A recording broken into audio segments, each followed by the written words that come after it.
ସାଙ୍ଗମାନେ 500 କିଲୋମିଟରକୁ 10 ଘଣ୍ଟା 17 ମିନିଟର ଜର୍ଣ୍ଣି ପରେ ମୁଁ 2 ଦିନ ପାଇଁ ଘରକୁ ଆସିଛି। ତ ଦୁଇଟା ଯଦି ଫ୍ୟାମିଲି ବ୍ଲଗ ନ ବନେଇବି ତ ତାହେଲେ କ'ଣ ମୋ ମନ ଶାନ୍ତି ହବ? ଜୀବନଟା ମୋର ଗୋଟେ ପଇଡ଼ା, ଉଠି ପଡ଼ିକି ଦୌଡ଼, ପୁରାପୁରି ମୋ ପାଇଁ ପୁରା ଠିକ୍। ତ ସମସ୍ତେ ଯିଏ ଯୋଉଠି ଅଛନ୍ତି ବହୁତ ଭଲରେ ରୁହନ୍ତୁ, ଏହା କାମନା କରିକି ଆଜିର ବ୍ଲଗଟିକୁ ମୁଁ ଏଇଠି ଷ୍ଟାର୍ଟ କରିଦେଉଛି। ଚାଲ। ଆଜି ଘରେ ମୋର ଦ୍ୱିତୀୟ ଦିନ। ଘରକୁ ଆସିଲେ କେତେବେଳେ ଯେ ଦିନ ସରିଯାଏ ଟୋଟାଲି ଜଣାପଡ଼େନି ମୋତେ।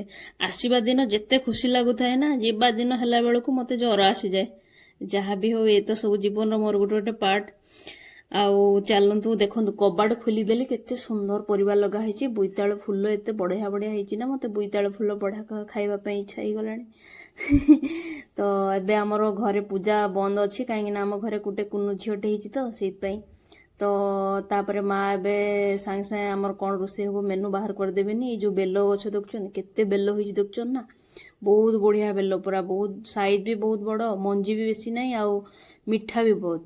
ଗରମ ଦିନରେ ପଣା କରିକି ପିଇବା ପାଇଁ ବହୁତ ବଢ଼ିଆ ଲାଗେ। ଚଉରା ବି ସଫା ହେଇନି, ଏଇଥିପାଇଁ ଆମ ଘରେ ତ ଏବେ ପୂଜା ହଉନି କାହିଁକି ହଉଛି, ନନା ଗୋଟେ ଆସୁଛନ୍ତି, ସେ 5ଟା ବେଳେ ପଳେଇ ଆସୁଛନ୍ତି। ବାକି ସେ ଖାଲି ଠାକୁରଙ୍କୁ ପୂଜା କରିକି ପଳେଇ ଯାଉଛନ୍ତି ସେଇଥିପାଇଁ।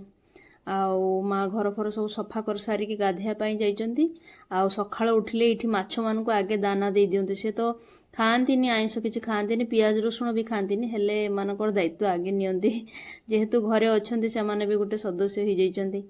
ତ ଏବେ ପଳେଇ ଆସିଲି, ମୁଁ ଉପରୁ ଲ୍ୟାଣ୍ଡ କଲି ତଳକୁ, ପଳେଇ ଆସିଲିଣି ଅଲରେଡ଼ି। ଏଠି ମିଟୁ ମାନେ ପୁରା କେଚେର କେଚେର କେଚେର।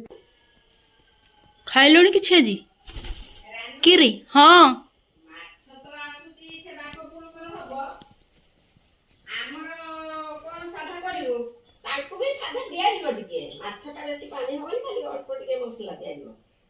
ଶୁଣିଲେ ତ, ମା ଆମର ଏମିତିଆ ଗାଧଉ ଗାଧଉ ସବୁ ମାନେ କ'ଣ ଆଜି ରୋଷେଇ ହବ ସବୁ ମେନୁ ବାହାର କରିଦିଅନ୍ତି।